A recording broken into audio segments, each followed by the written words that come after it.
Girls in my community had their vocal cords cut to keep our voices soft for future husbands, so I faked a pregnancy to avoid my appointment. When my parents found out, they pinned me down and scheduled a triple cut for the next morning that would leave me completely mute. Girls in my community had their vocal cords partially severed at 13 to ensure our voices remained pleasingly soft for our future husbands.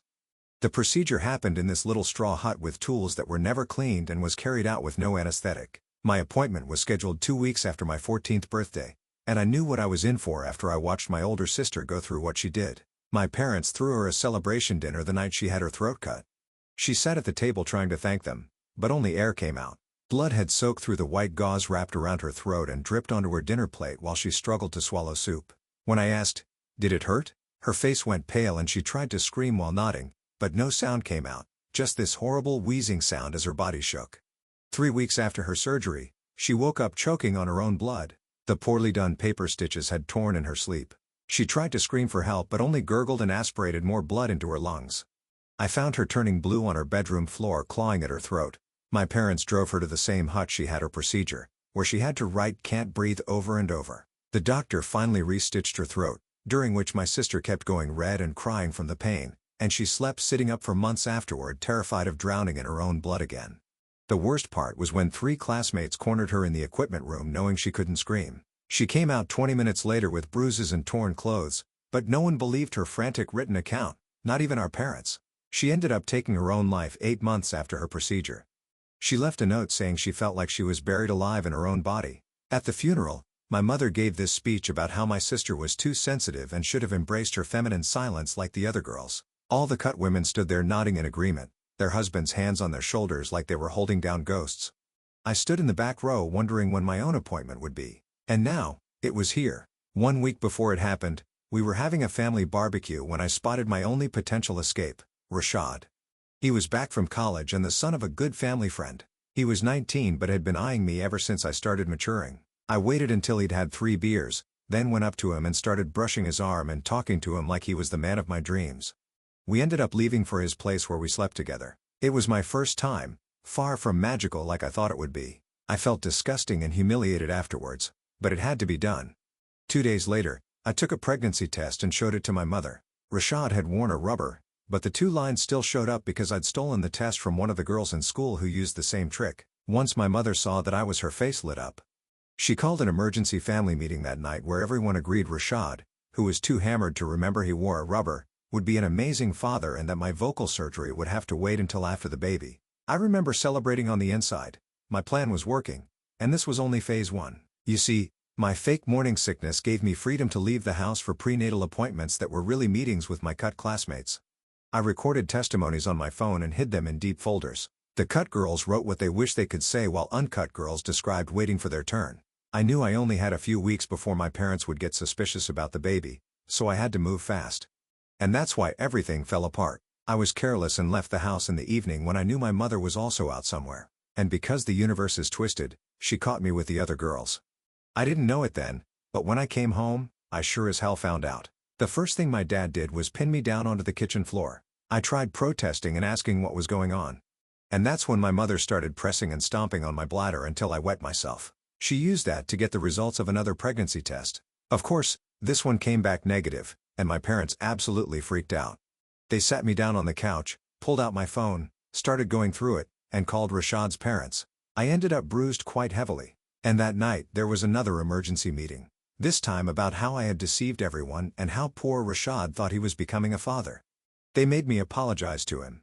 At the very end of the meeting, my dad decided he was done with me. He got Rashad and his parents out of the house before pinning me against the wall and telling me, "If you want to talk to everyone so much, let's see how you talk now." With that, he pulled out his phone and called the doctor. After a long minute of silence, he said thank you and hung up. "Your surgery is scheduled for tomorrow. We're doing a triple cut just for you. It hurts much worse, and you'll never talk again. Not even a whisper. So you'll have plenty of time to think about how sorry you are for this little stunt." He then dropped me to the floor and walked away. I spent that night on the floor of my bedroom, my parents having locked me in from the outside. Every time I tried to move, pain shot through my ribs where my father had grabbed me. The house was silent except for the occasional footsteps outside my door, checking I was still there. Around midnight, I heard scratching at my window. My heart jumped, thinking maybe one of the cut girls had come to help. But when I crawled over and peeked through the curtains, I saw my father had nailed boards across the outside. The scratching was just a tree branch in the wind. I pulled out my phone, grateful they hadn't thought to take it, but when I tried to access my recordings, everything was gone. They must have deleted them while going through it. Months of testimonies, all those girls trusting me with their stories, erased in seconds. The bedroom door rattled. I froze as my mother's voice came through. She was talking to someone about tomorrow's procedure, confirming the time and asking about the recovery period for a triple cut. The other voice was too muffled to make out, but my mother's responses painted a clear picture. No solid food for 2 weeks. Constant supervision required. Risk of severe bleeding. I pressed my ear against the door, trying to hear more. My mother mentioned something about restraints, about how I might fight during the procedure. The other person must have suggested sedation, because my mother responded that they couldn't risk it with the triple cut, that I needed to be awake for them to gauge the depth correctly. After they left, I searched my room for anything useful. My parents had been thorough. No scissors, no sharp objects, even my nail file was gone. The window was sealed, the door locked from outside. I was trapped. I tried to sleep but kept thinking about my sister. How she'd looked that morning I found her. The way her fingers had clawed at her throat. The note she left behind, each word carefully printed because she could no longer speak them. I wondered if she'd felt this same terror the night before her procedure. Dawn came too quickly. I heard my parents moving around downstairs. The smell of breakfast drifting up. My stomach turned. Through my door, I could hear other voices arriving.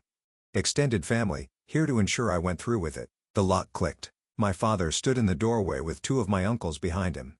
I scrambled backward but there was nowhere to go. They grabbed my arms, hauling me to my feet. My mother appeared with clothes, the traditional white dress all girls wore to their cutting ceremony.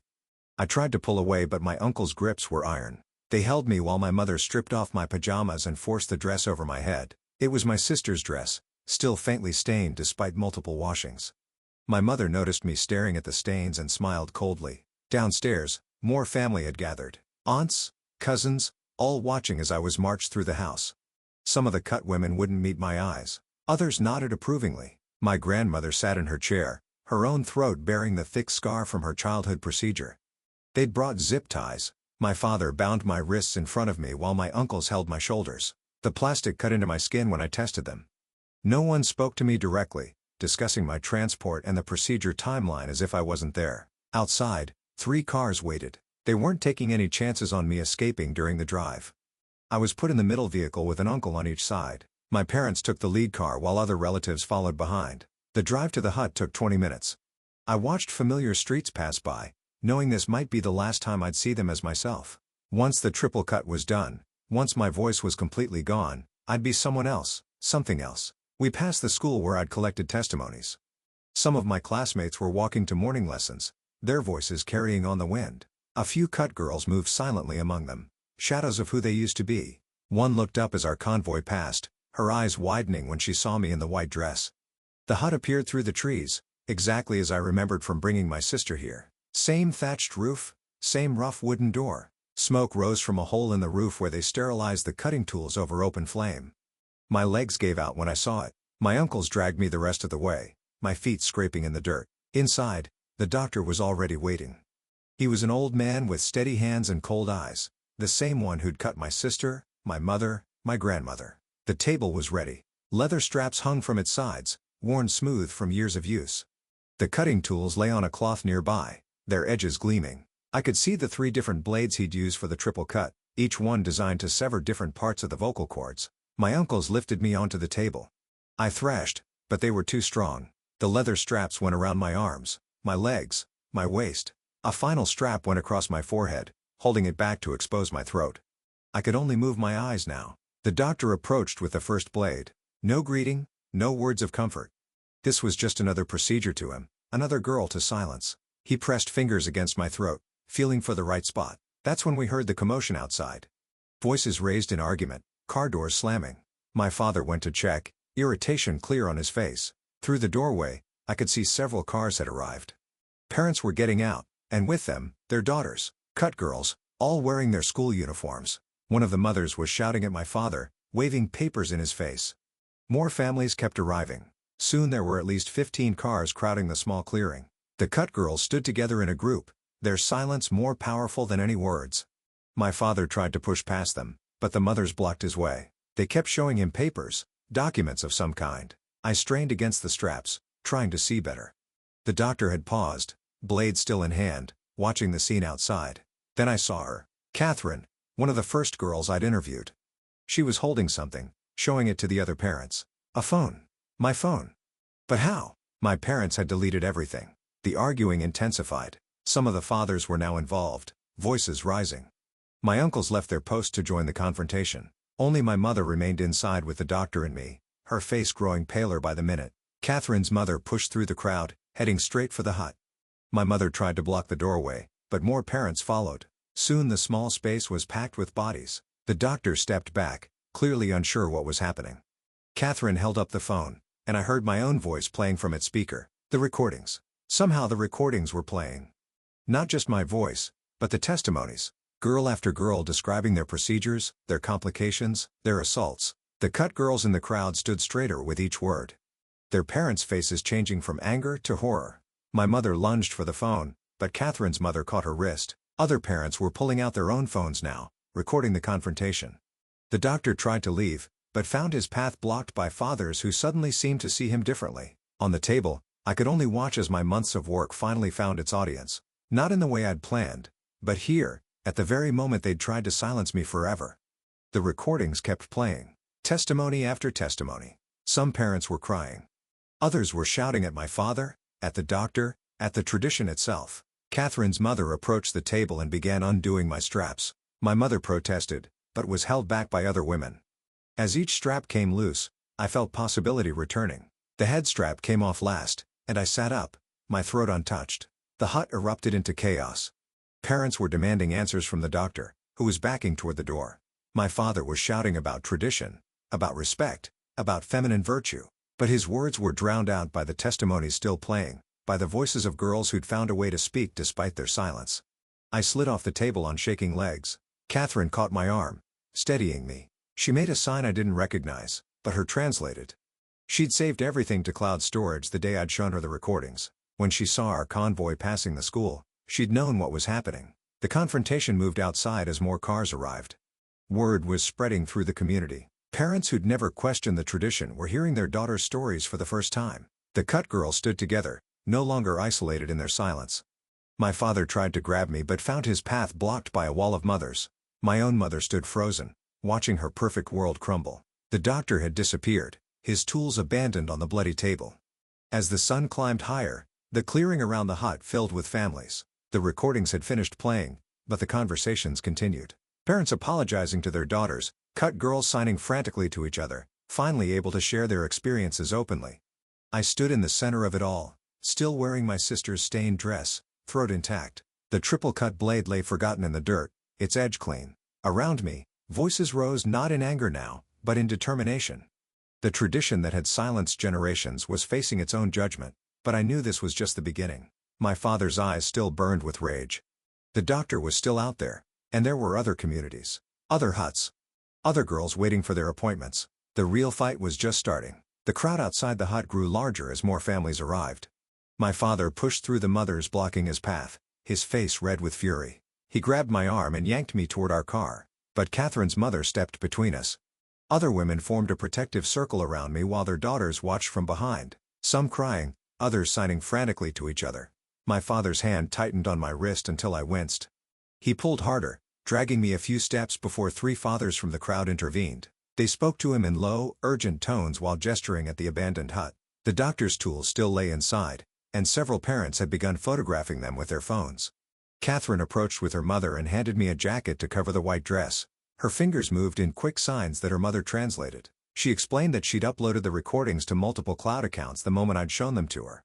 When she saw our convoy that morning, she'd sent the files to every parent she could reach. My mother finally emerged from the hut, her perfect composure cracking. She walked straight to my father and whispered something that made his jaw clench. He released my wrist and turned to address the crowd, but found himself facing dozens of angry parents. Some held their cut daughters close while others demanded explanations. The confrontation escalated when one father shoved mine backward. My uncles moved to defend him but found themselves outnumbered. The crowd had grown to nearly 50 people, with more cars arriving every few minutes. Someone had called other communities, spreading word of what was happening. I felt dizzy from the sudden shift. Just minutes ago, I'd been strapped to that table. Now I stood surrounded by people who'd finally heard the truth.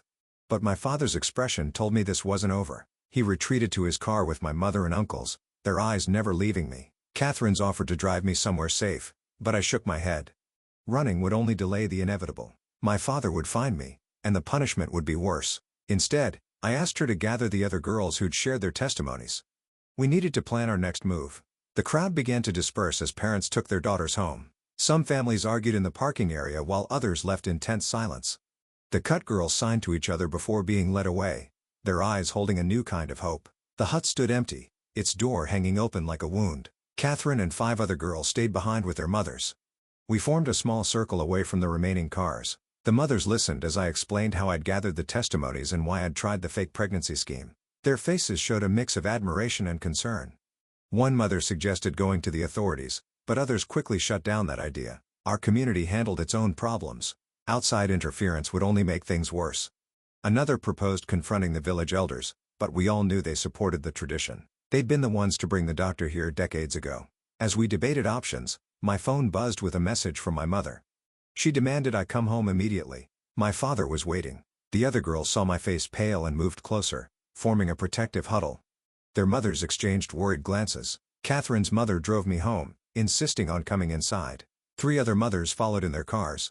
When we arrived, my father stood on the front porch with his arms crossed. His expression was calm, which frightened me more than his earlier rage. Inside, my extended family filled the living room. Grandmothers, aunts, uncles, cousins, all watching as I entered with the mothers behind me. My father gestured to a chair in the center of the room. I sat down, feeling like I was on trial. My grandmother spoke first. She talked about tradition, about the importance of feminine virtue, about how the cutting had been practiced for generations. Her own scar seemed to pulse as she spoke. Other relatives nodded along, their faces stern. Then my father stood. He walked around my chair as he spoke about betrayal, about bringing shame to our family, about the chaos I'd caused. He mentioned my sister, how she'd been weak, how I was following her path. My hands clenched in my lap. Catherine's mother tried to interject, but my father silenced her with a look. This was a family matter. The other mothers shifted uncomfortably but didn't leave. Their presence was the only thing keeping me safe. My father announced that I had 2 choices: submit to the triple cut procedure tomorrow morning or be cast out from the family entirely. No money, no home, no contact with any relatives. Complete exile from the only world I'd known. The room fell silent. I looked around at my relatives' faces. Some seemed conflicted, others resolute. My mother stared at the floor. My grandmother nodded approvingly at my father's ultimatum. The cut women in the room touched their throats unconsciously. Catherine's mother stepped forward and offered to take me in if I chose exile. The other mothers voiced similar offers. My father's face darkened at this interference. He reminded them that harboring an exiled child would mean their families would also face consequences. The meeting ended with no resolution. My father gave me until sunrise to decide. The mothers reluctantly left after making me promise to call if I needed help. I was escorted to my room and locked in again, this time with boards across the inside of the window too. I sat on my bed, weighing impossible options. Submit to the cutting and lose my voice forever, or lose my family and everything I'd known. Either way, I'd become someone else. The house settled into uneasy quiet as relatives found places to sleep, ensuring I couldn't escape during the night. Around 2 a.m. I heard soft tapping on my wall. The rhythm was deliberate, like a code. I pressed my ear against the plaster and heard more tapping from the other side. Someone in the guest room was trying to communicate. I tapped back randomly, not knowing any codes. The pattern changed, becoming more insistent. Then I heard a whisper through the thin wall. My cousin Sadie, one of the few uncut girls in our extended family. She was 15 and scheduled for her procedure next month. Through careful whispers and tapping, Sadie revealed that several relatives were having doubts. The testimonies had shaken them. Her own mother had been crying in the bathroom. 2 aunts were arguing with their tones. The family wasn't as united as my father believed.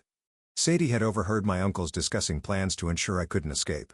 They would take shifts watching my door. In the morning, they'd escort me either to the hut or to the edge of town, depending on my choice. There would be no chance for last-minute resistance. She also shared disturbing news. The doctor hadn't disappeared. He was staying with another family, waiting. My father had paid him extra to remain available. If I chose the cutting, it would happen whether the community supported it or not. We whispered until nearly dawn, when footsteps in the hallway sent us both into silence. I lay back down, pretending to sleep, but my mind raced. The testimonies had created cracks in our community's foundation, but change wouldn't come fast enough to save me. As gray light filtered through the boarded window, I heard movement throughout the house, relatives waking, preparing for my decision. The smell of breakfast drifted under my door, but my stomach was too knotted to feel hungry. The lock clicked open. My father entered with two uncles. His face showed no emotion as he asked for my decision. I stood on shaking legs, still wearing the stained white dress. The moment stretched between us like a blade. I chose exile. My father nodded once, unsurprised. He turned to leave, but I spoke again. I had conditions. I wanted to pack my belongings. I wanted to say goodbye to my mother. I wanted to walk out the front door with dignity, not be thrown out like garbage. His jaw tightened, but he agreed. 1 hour to pack. Supervised, of course. My uncles would ensure I took only clothes and personal items. No family photos. No heirlooms. Nothing that connected me to the bloodline I was abandoning. My mother came to my room as I packed. She stood in the doorway, watching me fold clothes into a bag. Her face was unreadable. When I finished, she approached and straightened my collar, her hands trembling slightly. She opened her mouth as if to speak, then closed it and left. Downstairs, the entire extended family had gathered. They formed a gauntlet from the stairs to the front door. Some relatives averted their eyes as I passed. Others stared with disappointment or disgust. My grandmother spat at my feet. At the door, my father waited with an envelope. Inside was cash, enough for a bus ticket and a few nights in a cheap motel. After that, I was on my own. He made it clear that any relative who helped me would face the same exile. I took the envelope and walked out. The morning air was cool on my face. Behind me, I heard the door close and lock. Just like that, I was no longer part of the family that had defined my entire existence. But I wasn't alone. At the end of our driveway, Catherine waited with her mother and several other families. They'd been there all night, taking shifts, making sure my family didn't try to force me to the hut. Now they stood ready to help, despite my father's threats. Catherine's mother took my bag and led me to her car. Other parents surrounded us, creating a buffer between me and my former home. As we drove away, I looked back once. My father stood at the window, watching. Our eyes met for a moment before he turned away. The next few days blurred together. Catherine's family gave me a room while we figured out next steps. Word of my exile spread quickly through the community. Some families supported my father's decision. Others questioned whether the tradition was worth destroying families. More girls came forward with their stories, not just from our community, but from neighboring ones where the practice also existed. The recordings had been shared widely, sparking conversations that had been suppressed for generations. Support groups formed in living rooms and kitchens. But there was backlash too. Traditional families closed ranks, scheduling procedures for their daughters earlier than planned. Some girls disappeared from school, returning days later with bandaged throats, and the doctor found plenty of work despite the growing resistance. My father's influence extended beyond our immediate family. Businesses owned by relatives refused to serve families that had helped me. Children were pulled from schools where teachers had spoken against the cutting. The community began to fracture along invisible lines. Catherine and I spent hours planning our next move. The testimonies had started something, but we needed more than stories. We needed proof that even traditional families were questioning the practice. We needed to show that the cutting wasn't just harmful, but unnecessary. Late one evening, Sadie appeared at Catherine's house. She'd snuck out, risking her own exile to bring news. Several younger relatives wanted to resist their procedures but didn't know how. The fake pregnancy trick was now known, making it useless. They needed new strategies. We developed a network of safe houses where girls could hide when their cutting dates approached. Parents sympathetic to our cause offered spare rooms and basements. It wasn't a perfect solution, but it bought time for families to reconsider. The first test came when Sadie's appointment arrived. Her parents woke to find her bed empty and a note explaining her decision. The family erupted in chaos. Search parties formed. My father led efforts to find her, knowing she was probably with supporters of mine. Sadie moved between 3 different houses over 2 weeks. Each time searchers got close, she relocated. The constant pressure wore on everyone involved. Some families withdrew their support, frightened by the intensity of the backlash. During this time, I received a message through Catherine. My mother wanted to meet alone. The request felt like a trap, but something in the wording made me consider it. Catherine's mother volunteered to drive me, waiting nearby in case things went wrong. We met at a small park outside town. My mother looked older, worn down by the conflict tearing through our community. She sat on a bench, hands folded in her lap. When she saw me, her composure cracked slightly. She spoke about my sister, details I'd never heard. How she'd begged to postpone her cutting. How she'd tried to run the night before. How my parents had dismissed her fears as childish anxiety. My mother's voice broke as she admitted wondering if things could have been different. Then she revealed why she'd really come. My grandmother was dying. The family matriarch who'd upheld every tradition, who'd spit at me during my exile, wanted to see me. The request made no sense, but my mother insisted it was genuine. I refused initially. My grandmother had shown me nothing but contempt, but my mother persisted, revealing that my grandmother had been asking about the testimonies. She'd been listening to the stories of cut girls, including some from her own generation. The meeting would have to be secret. My father couldn't know. We arranged for 3 nights later, when he'd be traveling to meet with other traditional family leaders. My mother would signal when it was safe to enter the house. Those 3 days passed slowly. Sadie remained hidden while search efforts intensified. 2 other girls joined our underground network, fleeing their own appointments. Resources stretched thin as more families faced the reality of the choice. The night arrived. Catherine's mother drove me to my old neighborhood, parking several blocks away. I walked through familiar streets, hood pulled up, feeling like a ghost haunting my former life. My mother's signal came, a porch light flicking twice. Inside, the house felt different, smaller somehow. My mother led me upstairs to my grandmother's room. The old woman lay propped against pillows, her breathing labored. The scar on her throat seemed more prominent than ever. She gestured for me to sit close. Her voice came out raspy, damaged by years of speaking through butchered vocal cords. She told me about her own cutting at age 12, how she'd fought and been held down by her own mother, how she'd spent weeks in agony as infection set in. Then she spoke about my sister, how she'd known the girl was suffering but said nothing, how she'd convinced herself it was necessary. That feminine virtue required sacrifice, how my sister's death had planted the first seed of doubt she'd ever felt. My grandmother pulled out a small box from under her pillow. Inside were photos I'd never seen. Young women from decades past, all with scarred throats. Her sisters, her cousins, her friends. Some had died from complications. Others had taken their own lives, all silenced in the name of tradition. She asked me to continue what I'd started. To save other girls from the fate that had stolen so many voices. Her hand gripped mine with surprising strength as she made me promise. Then she told me something that changed everything. The doctor wasn't just any practitioner. He was her nephew, trained by her own father decades ago. The cutting tradition in our community had been maintained by our bloodline for generations. My own family had been the guardians of this practice, profiting from the silence of others. This revelation reframed everything. My father's rage wasn't just about tradition. It was about protecting a family legacy built on mutilation. The exile wasn't just punishment. It was an attempt to silence the one voice that could expose the deeper truth. My grandmother gave me documents from the box. Records of payments. Names of girls who'd died. Letters from families begging for exceptions that were never granted. Evidence that the practice had always been about control, not virtue. I left through the back door as my mother kept watch. The weight of what I'd learned made my steps heavy. Catherine's mother noticed immediately when I got in the car. During the drive back, I shared everything. Her face went pale as the full scope became clear. We called an emergency meeting with our supporters. The documents changed everything. This wasn't just about ending a harmful tradition. It was about exposing generations of deliberate exploitation by my own family. The stakes had risen dramatically. Some families pulled back, frightened by the implications. Others became more determined. The evidence gave us leverage but also painted targets on our backs. My father would do anything to protect the family's secret.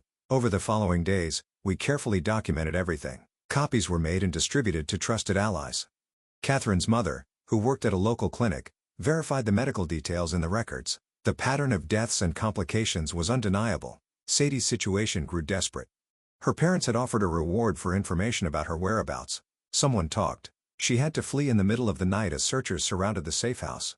We barely got her out in time. The near capture rattled everyone. Some safe houses closed their doors. Others implemented stricter security measures. The underground network began to fracture under pressure. Girls who'd been hiding started to consider returning home. Then Catherine discovered something crucial while reviewing the documents. The tradition wasn't as old as claimed. It had only existed for 4 generations, started by my great-great-grandfather who'd been a traveling merchant. He'd brought it from another region where it was already dying out. This meant the practice could end with our generation. It wasn't an ancient custom but a relatively recent import maintained by one family's greed and control. The revelation spread through our network, reinvigorating resistance efforts. My father must have sensed the shift. He called a community meeting at the largest hall in town. Attendance was mandatory for all traditional families. Armed with righteousness and generations of authority, he planned to reassert control. But we had plans too. Catherine and her tech-savvy friends had been busy. They'd created anonymous channels for cut girls to share their stories. They'd digitized all the documents. Everything was ready to release if the meeting went badly. The night before the meeting, I received another message, this time from my father directly. He wanted to negotiate. The message suggested he knew about my grandmother's betrayal. He proposed terms for ending the conflict. I could return home if I surrendered all evidence and publicly supported the tradition. I didn't respond. There was nothing to negotiate. Too many girls had suffered. Too many voices had been stolen. The truth needed to come out, regardless of personal cost. Catherine's family increased security around their house. The morning of the meeting arrived with palpable tension. Families walked to the hall in groups, divided by their stance on the tradition. Cut girls moved silently beside their husbands. Uncut girls clutched their mothers' hands, knowing their fates hung in the balance. We watched from a distance as the hall filled. My father stood at the entrance, greeting arrivals with forced smiles. The doctor was there too, lurking in the shadows. They projected confidence, but I noticed the strain in their movements. Inside the hall, according to our allies who attended, my father spoke for an hour. He painted me as a corrupted child, influenced by outside ideas. He claimed the testimonies were exaggerated, that complications were rare. He called for unity against those who would destroy their way of life, but cracks showed immediately. When he called for questions, hands shot up. Parents wanted to know about the deaths mentioned in testimonies. They asked why the doctor used dirty tools. They questioned whether tradition justified risking their daughters' lives. My father struggled to maintain control. He dismissed concerns as hysteria. He threatened consequences for families that wavered. But his usual authority felt hollow. Too many people had heard their daughters' stories. Too many had seen the fear in young girls' eyes. Then someone played a recording on their phone. My grandmother's voice, weak but clear, confessing the family's secret. The hall erupted. My father tried to speak over the chaos, but more phones appeared. The testimonies played from multiple sources, voices of girls filling the space. The doctor attempted to leave but found his path blocked. Parents who'd lost daughters to complications confronted him. Others demanded to know how much my family had profited from their children's suffering. The meeting dissolved into accusations and revelations. My father retreated from the stage as the crowd turned hostile. Traditional families found themselves outnumbered by those demanding change. The carefully maintained structure of generations began collapsing in real time. Unity shattered like glass. Outside, we monitored the situation through messages from allies inside. The confrontation grew heated but remained verbal. Some traditional families left in protest. Others stayed to argue their position. The community would never be the same. As the crowd finally dispersed, small groups formed on the street. Parents apologized to their cut daughters. Families scheduled for upcoming procedures announced cancellations. The doctor's car was found empty. He'd fled on foot when things turned. But victory felt incomplete. My father and his core supporters remained defiant. They retreated to our family home, planning their next move. The tradition might be dying, but its defenders wouldn't surrender easily. The real fight was just beginning. That night, Catherine's house filled with supporters celebrating the meeting's outcome. But I couldn't shake the feeling that we'd only won a battle, not the war. My father had resources and connections. He'd regroup and strike back. My fears proved justified the next morning. Several families who'd spoken against the tradition found their businesses vandalized. Others received anonymous threats. My father's network was smaller but still dangerous. The community split into open conflict. Catherine and I decided to release everything online. The documents, testimonies, and evidence of my family's role in perpetuating the tradition. We created anonymous accounts and posted to forums where other communities practiced similar customs. The response was immediate. Messages poured in from girls in neighboring regions.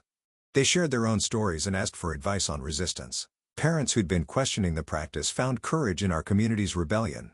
The movement spread beyond our borders. My father's response was swift and vicious. He filed complaints with local authorities about theft of family documents. He accused supporters of kidnapping for hiding runaway girls. He used every connection to make life difficult for families that opposed him. But for every action he took, more people joined our cause. The testimonies had given voice to generations of suppressed trauma. Mothers who'd been cut spoke to their daughters honestly for the first time. The silence that had protected the tradition became its greatest enemy. Sadie finally emerged from hiding when her parents announced they'd changed their minds about her procedure. It was a small victory, but a significant one. Other families followed suit, creating a cascade of cancellations that left the doctor without work. The financial pressure mounted on my father's business as boycotts expanded. Traditional families found themselves increasingly isolated. Some began to quietly question whether maintaining the practice was worth destroying their community. Cracks appeared in their unity. 3 months after my exile, I stood outside my former home again. This time, I wasn't alone. Dozens of girls and their families had gathered for a different kind of ceremony. We were there to witness the symbolic end of the tradition. Catherine had suggested the gathering. Not a protest, but a celebration of voices preserved.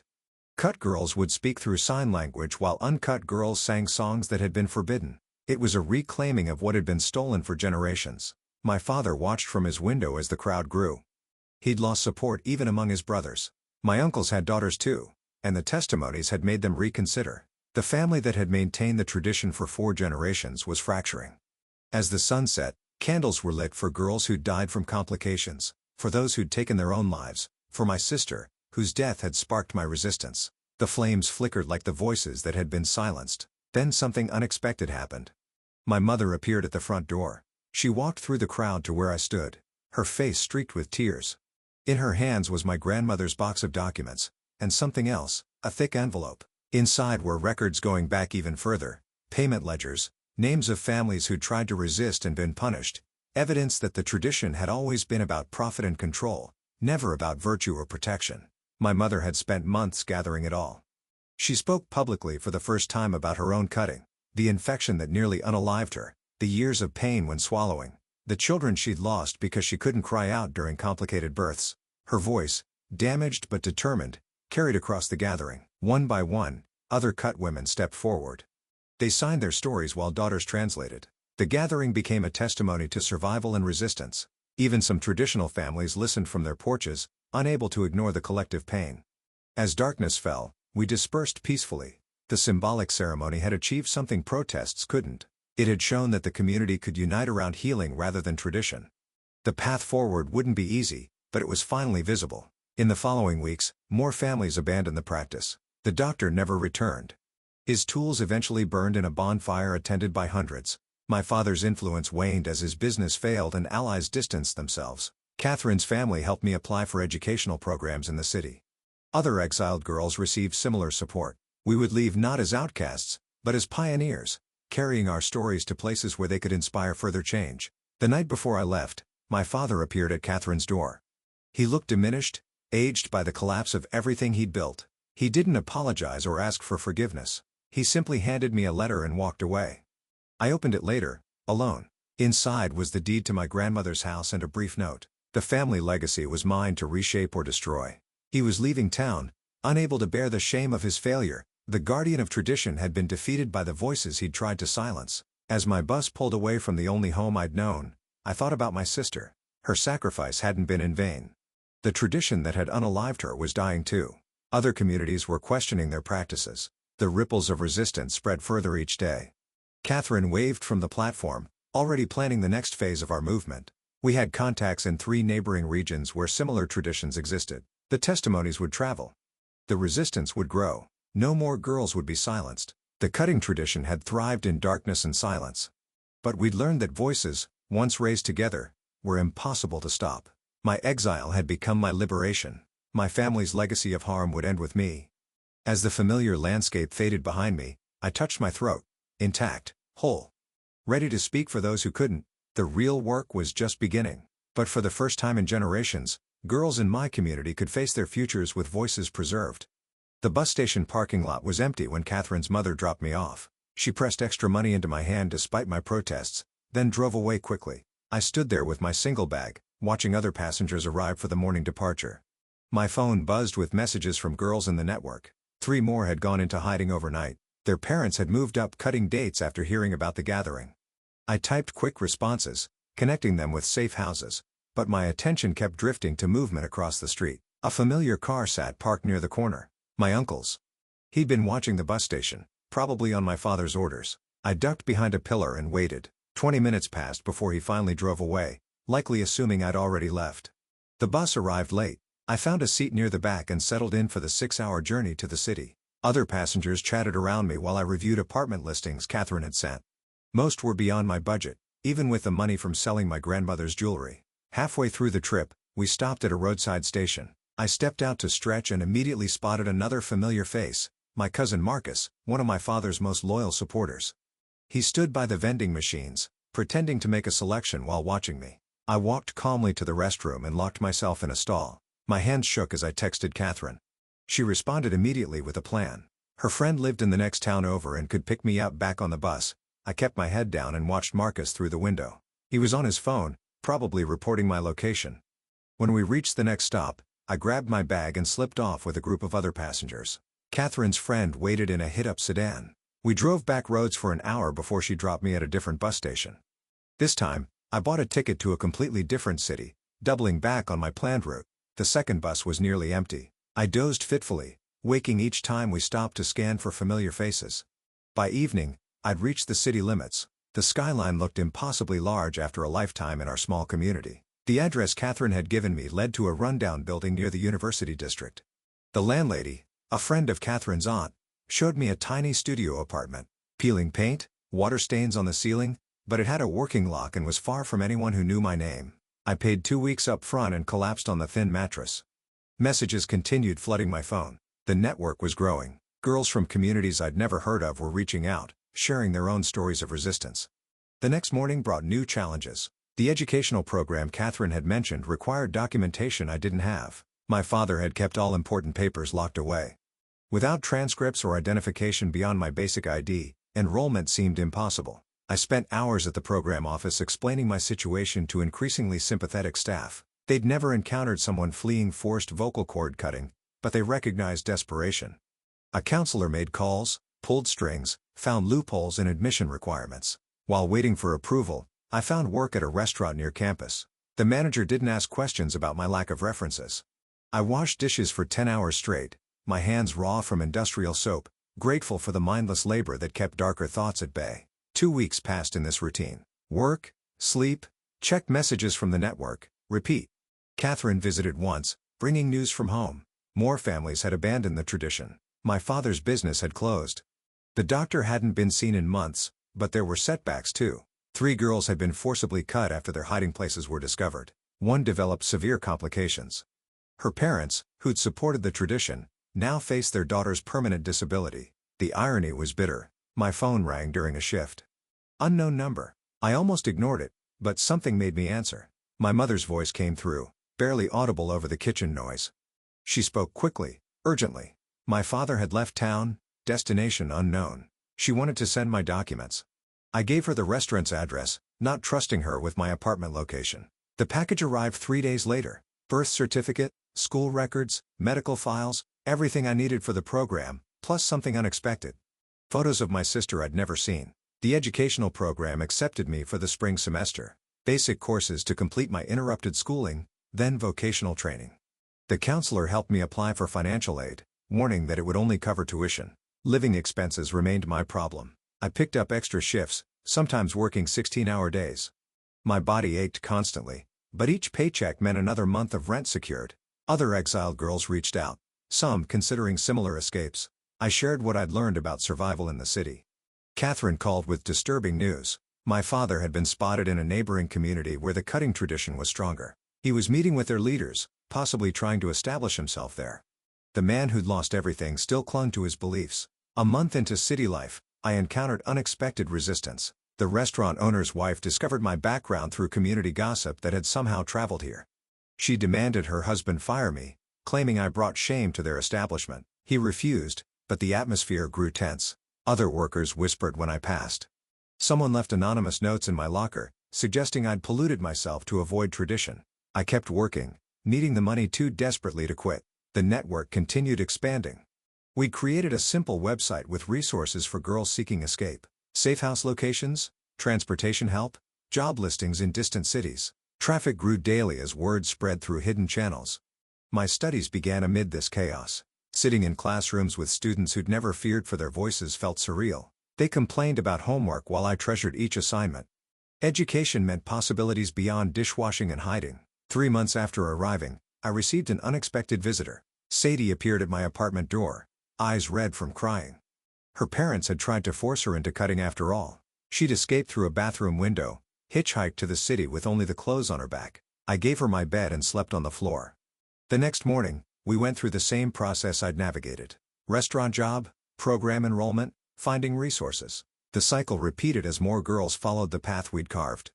My father surfaced again through network reports. He'd established himself in that traditional community, becoming their unofficial spokesman for preserving the cutting. His speeches grew more extreme, calling resistors diseased and corrupted. Even some supporters found his rhetoric uncomfortable. The restaurant job ended when the owner's wife finally won. I found work at a factory, then a cleaning service. Each job paid less than the last as word spread through informal networks, but I kept working, kept studying, kept responding to messages from desperate girls. 6 months after exile, Catherine arrived for an extended visit. She brought photos from home. The cutting hut had been demolished. Its grounds turned into a memorial garden. My mother had been instrumental in the project, finally finding her voice after years of silence. We spent the evening updating the network website. New communities were joining the resistance. Some had abandoned the cutting entirely. Others modified it to symbolic ceremonies with no actual harm. Progress came slowly, but it came. My first semester grades arrived, straight A's despite everything. The counselor suggested I consider university after completing the program. The idea seemed impossibly ambitious, but I'd learned to embrace impossible things. Sadie had found her footing too. She worked at a bookstore near campus, sharing an apartment with 2 other exiled girls. They'd created their own chosen family, supporting each other through nightmares and celebrations alike. The network grew beyond our ability to manage alone. Catherine recruited tech-savvy friends to help maintain the website. Former cut girls who'd found their voices through sign language created video testimonies. The movement had momentum we'd never imagined. My father's activities grew increasingly concerning. He'd convinced several communities to accelerate cutting schedules. Girls as young as 11 were being subjected to the procedure. Even traditional families began questioning his influence. I focused on what I could control: studies, work, helping new arrivals adjust to city life. Each girl who escaped was a victory. Each family that reconsidered was progress. The work was exhausting, but necessary. Winter brought new challenges. Heating bills strained already tight budgets. Several girls in the network faced homelessness when they couldn't make rent. We scrambled to find solutions, cramming extra people into tiny apartments, sharing resources. An unexpected ally emerged. A professor at the university had heard about our network. Her grandmother had been cut in another country decades ago. She offered meeting space, research resources, connections to refugee support organizations. Through her, we accessed legal aid for girls seeking official documentation. Many had fled without proper papers. Lawyers volunteered time to help establish identities, secure work permits, navigate bureaucracies that seemed designed to exclude us. My second semester began with cautious optimism. The vocational program placed me in an internship at a medical clinic, real experience that could lead to actual career prospects. I worked there mornings, attended classes afternoons, and cleaned offices at night. Catherine reported major developments from home. The community had officially banned the cutting practice. My father's supporters had dwindled to a handful of extremists. Even my mother had publicly denounced the tradition, sharing her story at community gatherings. But victory wasn't universal. Other communities clung to the practice.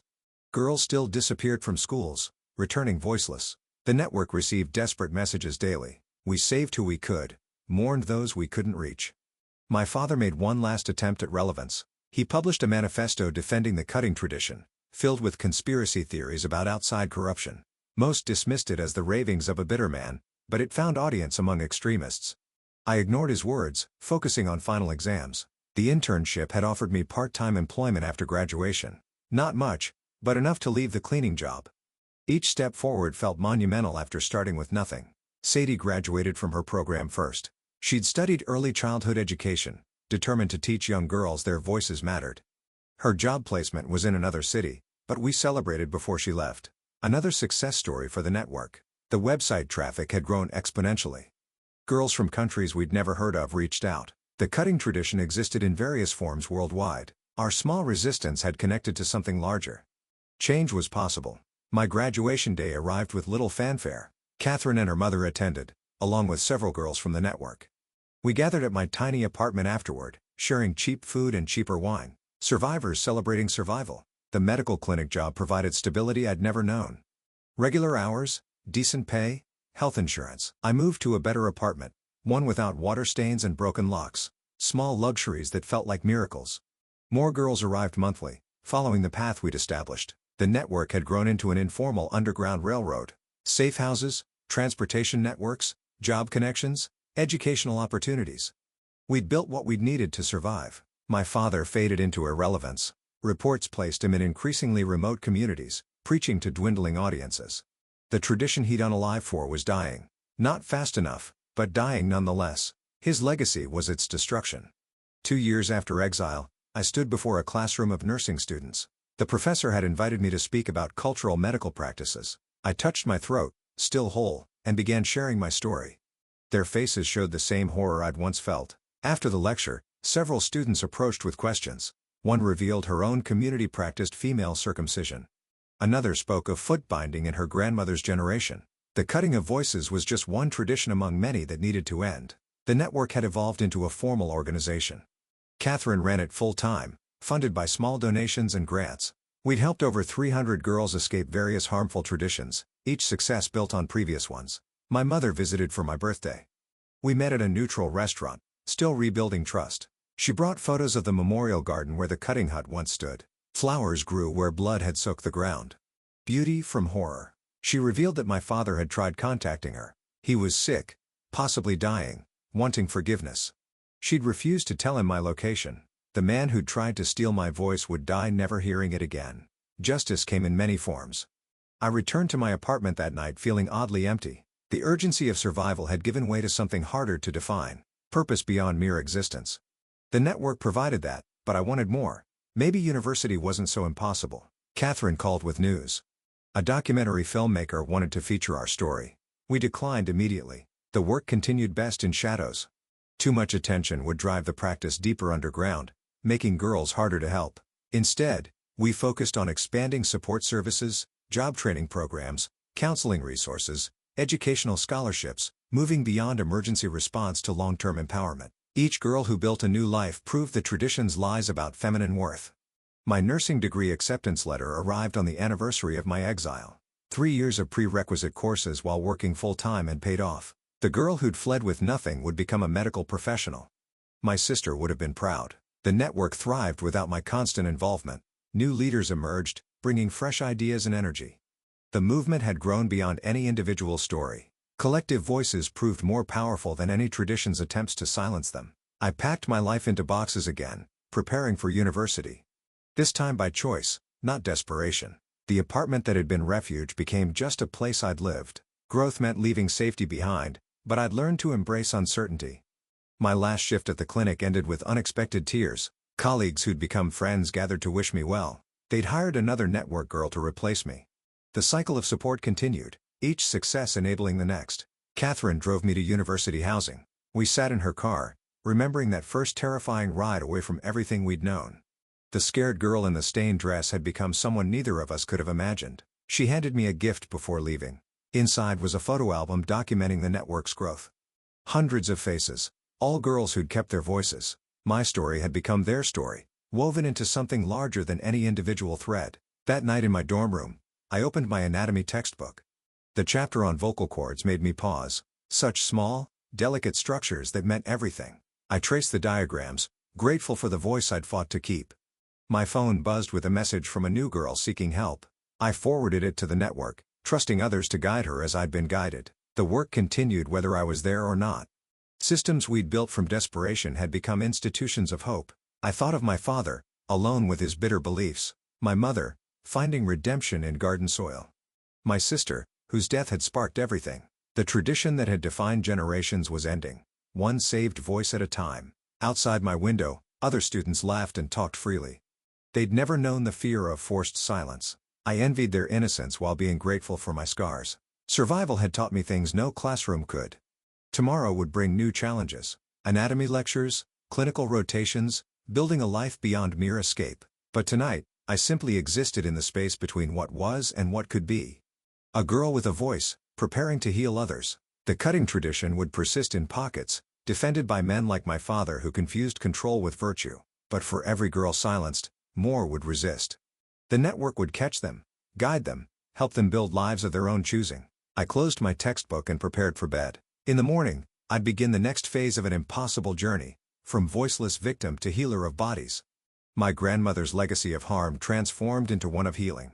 The work was far from over. It might never truly end, but each preserved voice sang a song of resistance that no tradition could silence. We'd proven that together, whispers could become roars, and I would keep roaring, for myself and for those still finding their voices.